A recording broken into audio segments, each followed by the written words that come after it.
we were sailing into Airlie, and we had about 20 knot winds, which looked like it was going to be pretty good. We came around the corner and it's straight on the nose, as you can see down there. So we put the main up with one reef in it, just expecting, you know, a bit of wind, but the wind dropped off, and with the angle we've decided to bring it down. However,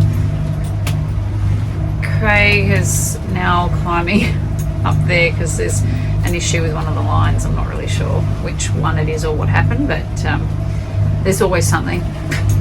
It's never a dull moment on shooting through, or probably anyone's boat. We've got Boo Boo's back there having his little snooze. He's got his little yoga mat he lies on. He likes to lie with the ropes, which is problematic when we're under sail, so we have to shorten his lead and move it. And Hudson, as per usual, is on the front of me.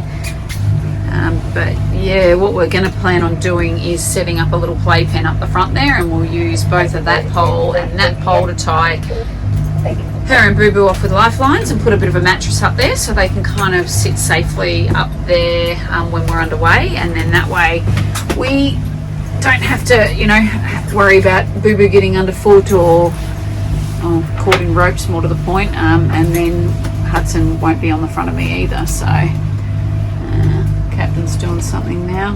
What are you doing out there? I just pulled the sail down.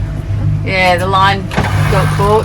And with that comes a whole bunch of different things. That's why it's a bit of a shame that the wind's right on the nose. So yeah, I was just saying, it's and that the winch handle got caught in a rope, so that was fun. And yeah, there's always something. As I was saying, never a dull moment.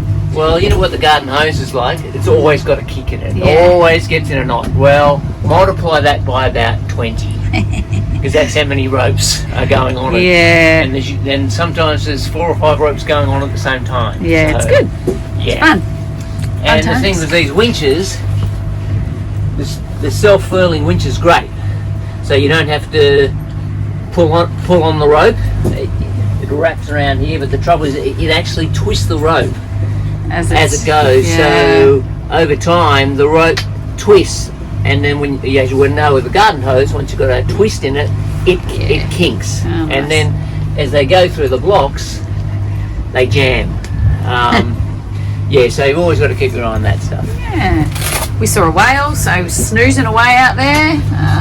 But yeah, there was a bit of rain before, but that's cleared. And yeah, as you can see here, that's Airlie Beach, sort of just up there, all those buildings and houses and whatnot. So that's where we're heading for today, just to restock and get a few things. We never really need much, but we figured when we're passing through somewhere like that, we might as well stop and just get extra stuff. So yeah, we don't actually need anything, but saves us having to, you know, backtrack or try to find something later if we do run out. So we always just got a list of things that we can kind of not go without. One of those is Hudson's food, and this dog's food. Mind you, he would eat anyone's food, so it's not really a problem. Anyway, all right, see you now.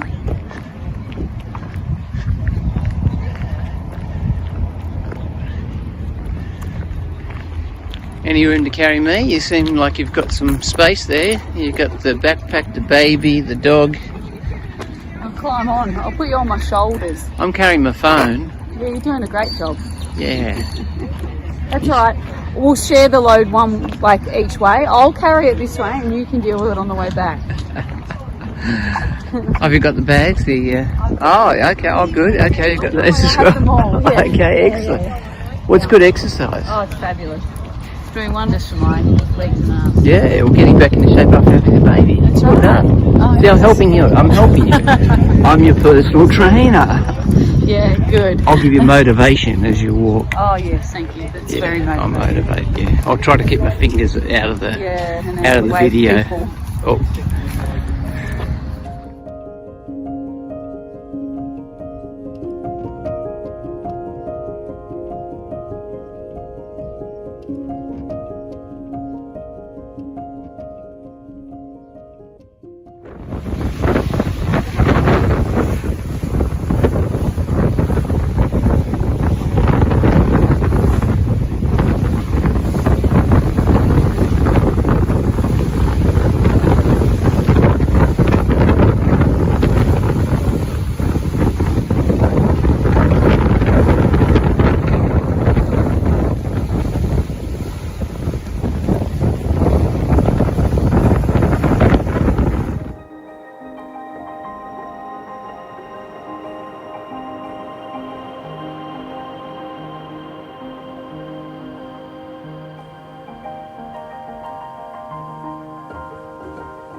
Okay, let's get this on.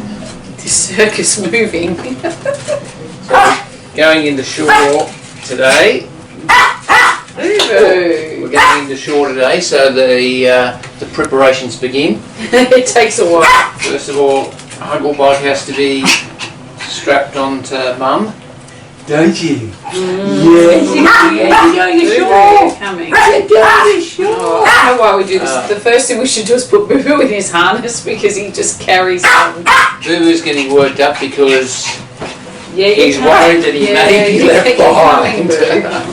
That's his biggest fear, is being left. He picks up on all the cues. Oh yeah. He said he put slides on my feet, so he automatically knew earlier today he was carrying on. I think that's why he's been sitting on my lap the whole time. All morning, like snuggled into me in the hope, you're not going to leave me here, are you? If I sit right with you, you won't leave me. He gets very upset. Yeah. Doesn't he, Huddle? Oh yes. Look. There's Boo Boo's harness. Here we go, and he knows now. Yeah, come on, you're coming. Go, up, up. Up, up. Go, go, go, come on. Good boy. Yeah, come on, sit. Boo, do you want to come or not? We do this every time. We play this wonderful game here. He jumps up. I've got him to calm down a little bit more now when I put this on. I poke it with my nails. That's very good because usually he's so worked up, he's biting the leg and Hudson. She's excited. We going into shore, Hudson, are we? Ooh.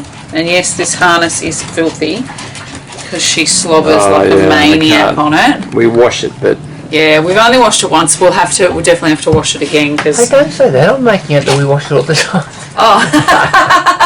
Oh, sorry. I'm not very good at telling pigs. We are dirty pigs. Yeah. No, she is an absolute slobbertron. Yeah, at the moment. She's not teething yet though, but I figure that's coming, so. Alright, Boo Boo, how are we going, mate? Oh yeah, he's ready, wrapping himself around the pole. Alright, he's wrapping and I'll get her bag ready, just because I always take that anyway, just in case. You get the bag and I'll put the dinghy down. Yeah, okay. Yep. Oh, looks yucky. Here we are, still at Cape Gloucester. Sure, it's quite big tides here, so it's quite the procedure to get the dinghy up on shore without. I've dodged up something though. The umbrella. Yeah. The bottom of the umbrella stand stuck in the sand. Well, it worked, so. We've only got one anchor for the dinghy, and because the tide goes out so far, it's the anchor out the back, pulling the dinghy in, and then we had to hold it on shore. So I've just got the bottom of the umbrella stick and stuck it in the ground and tied this onto it, and it actually didn't float away. Yeah. Which is a plus. Boo Boo's patiently waiting, but he has a very specific process. He will not let Craig grab him and put him in the dinghy. I have Hudson on the front of me, and he doesn't trust me. No, I have to pick him up and manage that whole setup. So his routine. So you just get this dinghy down, which is fairly straightforward.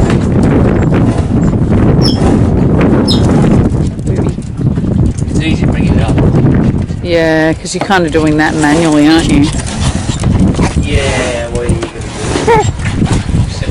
do? Yeah, lower them. I mean, I could help with it when the baby wasn't on, but.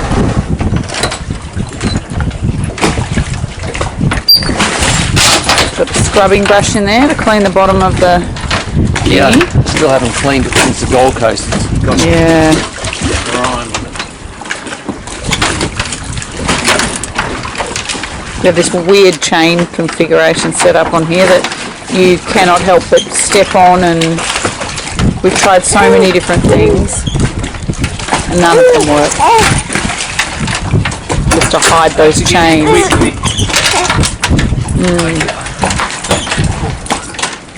I pulled the bung out because it was raining, and this bung only lets water into the boat, not out. So I've got to quickly put the bung in when I'm here. Oh, it's fun.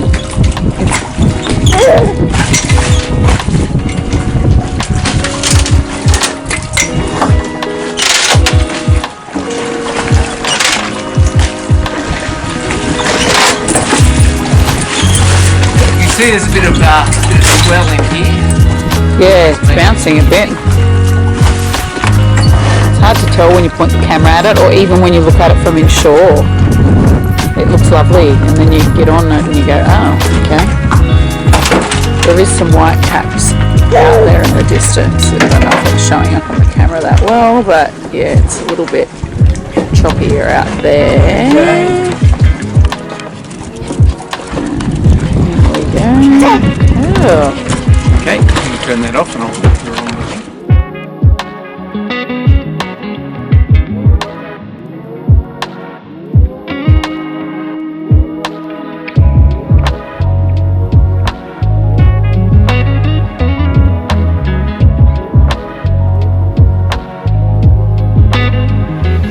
So the tides are so big here. As you can see, the tide line's all the way up there.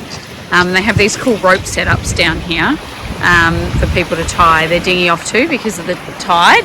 So it's coming in. We're about halfway through the tide at the moment. So we're going to have to drag this up a little way up into the beach. Oh, that's as far as it's going, isn't it? Yeah, okay, that's as far as it's going. It's easy to drag it down, not so much dragging it up. Yeah, that's true. It's got wheels, but the wheels aren't really very good, so yeah. But yeah, see, there's all those ropes out there. That boat's just hanging off on a rope there, and all those ones down there are on the same thing. You can see there. Yeah, so that allows them to sort of fluctuate with the tide a bit better than just trying to anchor on the shore. Sorry about the jerkiness. I've got Boo Boo attached to my arm and he is going crazy, pulling me around everywhere, and Hudson's also helping out by yanking on my arm. So it is officially a circus. So we're here at Cape Gloucester. There's a resort and everything up there, which is pretty nice. We've had a couple of meals there while we've been sort of bunkering down here. And here goes the setup. It's a very sturdy setup. Umbrella pole and all Craig's 65 kilos of muscle behind it. Oh yeah, that looks good. That was a really nice one. Well done. Yeah, we like that. Yeah. Goodness. This is my daily life. I literally deal with this circus, and Craig is like the ringmaster of it, basically. Never a dull moment, at least. Life would be very, very boring.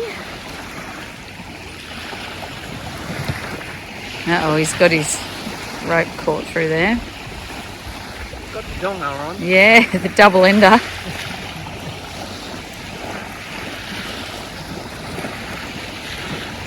I'll get Craig to explain why he's doing this. This is our weird little anchor. Oh, Nuddles. I've got no idea.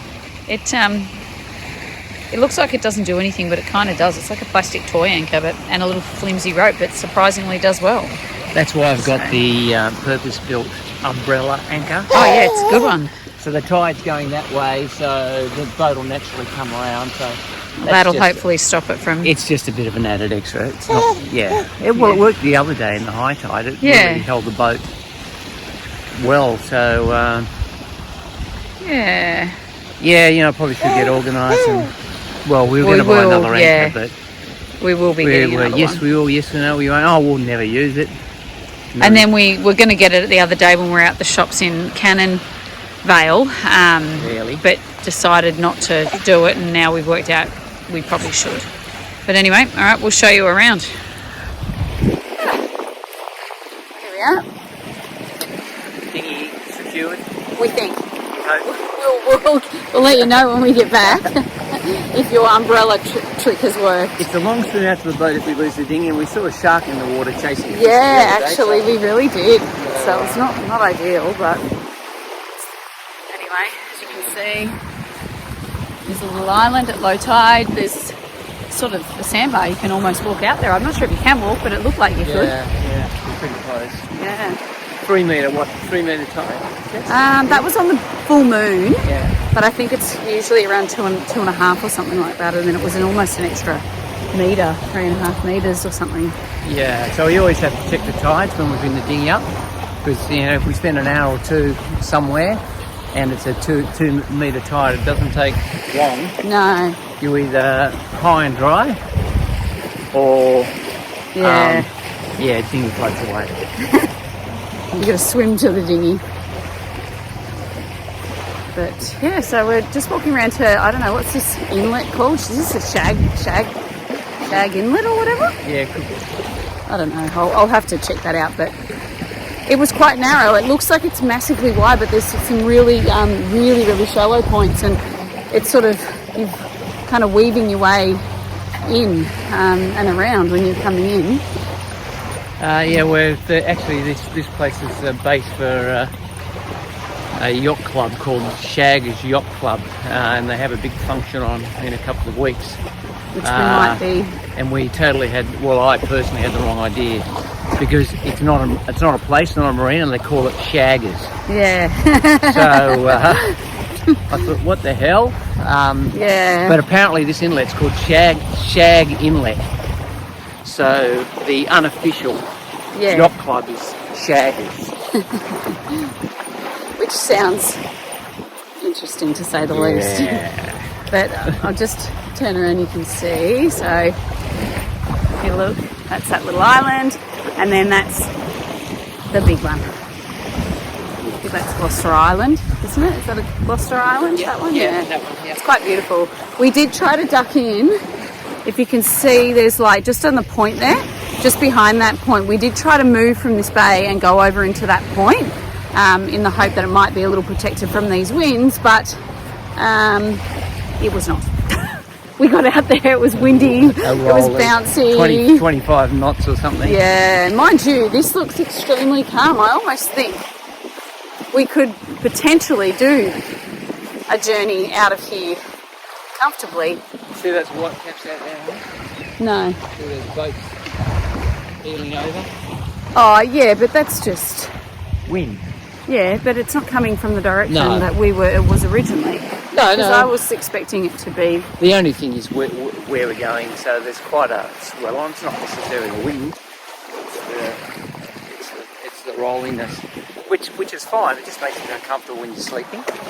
Yeah, which I'm finding where we are now is it's not too bad, but a couple of hours there every night it seems to pick up. Yeah, about 2 o'clock in the morning. And it doesn't wake me, but if I'm awake for whatever reason, which I'm a light sleeper, and sometimes Hudson's, squirming or whatever, she's never really wakes up in the middle of the night, then I notice it, but the boat makes noises. Yeah, makes noises, so there's just as the boat flexes, there's just a couple. One just happens to be behind. It seems to be on top of us. Yeah, which you can't really get too fixed. Yeah. And you're insane because obviously the squeaks are so annoying. I find I'm like, you're not there. What are you doing? I can just see these dark shadows at night, and you're like hunting squeaks. Not hunting mice, hunting squeaks. Squeaks are never out during the day. No, I know. Well, maybe it's because it's not so quiet and we're not listening for them. And I'm a real light sleeper as well. So, oh my god, I've got to get up. Yeah. And then in turn that wakes me up, so... Start pulling the boat to pieces. Yeah, in the middle of the night. Do you squeak all right? So it looks like there's a couple of boats coming, or one coming in here. But anyway, yeah, so I don't know where we're heading here. I think this is the mainland, so we're literally on... People's houses, yeah, I'm thinking we're wandering around to, people's backyards. But yeah, there's apparently the resort takes up like 100 and something acres or land yeah, the resort's really cool. So you can go there, have meals, whatever it says, like everyone's welcome, which is a really nice change because a lot of the resorts around Queensland, in particular, I'm not sure about anywhere else, are not that day trip friendly. Day people, which is ultimately all you're doing is bringing in money. Yeah, that's right. I think it's probably more the facilities. People are paying good money to stay there. They don't want... How do they manage people who aren't paying to stay there using the pools or whatever? But they allow you to use the pool here, so... Oh, this place is great. Yeah. Absolutely great. And the beers are cheap. Everything's fantastic and amazing. It's like a beer and a wine for $15. Yeah. It's usually in Airlie. Well, Airlie was twice that. Oh, God. It's one drink that I got was $15. Yeah, Just for the one. schooner of alcoholic. Yeah, but vodka lime. Vodka It was lime, vodka, so lemon, us- lime and bitters. Yeah. In one Anyway, of those mixes We better and not a beer. film through these people's houses, so I might stop here and see what's going on. So here's the resort. It's pretty well set up. As you can see, it's an amazing view. They got tables all the way down here and volleyball. And then that's the pool over there, cafe and restaurant. I think that must be the accommodation over there, but yeah, it's an amazing setup. Yeah, and as we said, really, really day Visitor friendly, yeah. Yeah, well, a lot of people. You can drive here Yeah. as well, so we notice there's quite a few people coming for lunch. Come in so from, yeah, that's right. food's pretty good. The alcohol's cheap, so Yeah. which is After just hurting my foot, I could do with a stiff drink. Fire pit over there. 10:30 in the morning. Anyway, we'll show you some more. So here we are, coming back to the dinghy. Boo Boo, as is usual, disgraced himself. He made some friends up there, but he also had to do a shit, as he always does. Even when he's already done one, he does another one, and then it usually is runny, and it creates quite a mess. But he's relatively tidy at this point. So, okay, here's the dinghy setup. See, look, we haven't really gone. Well, the tide's coming in, so in all fairness, it won't be pulling on that anchor, but there we are. We are still not washed up on shore too much, and we're still here. That's probably more important. But that's a beautiful day. A lot of the boats that were on the mooring walls have sort of gone out for a bit of a sail today. They're off there in the background. They usually go out and come back from what we've noticed over the past few days, so that's quite cool. But yeah, we're just going to head back to the boat. We met a lovely gentleman who works up at the resort, and he told us that there's some amazing live music on there from 1 o'clock and cheap drinks, so that is exactly what we're going to be doing. Oh, Craig's had to go dump the poo-poo from Boo Boo. He's on his journey back. Anyway, setup works.